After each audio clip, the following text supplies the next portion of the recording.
What's the meaning of craw?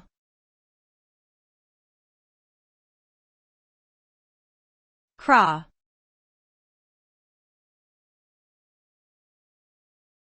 Craw.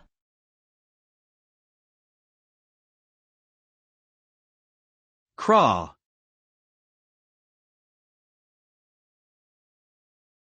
Craw.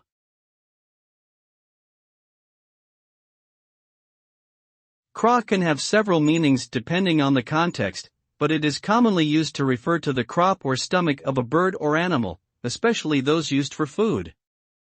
It can also be used as a verb to describe the action of crawling on hands and knees or moving slowly.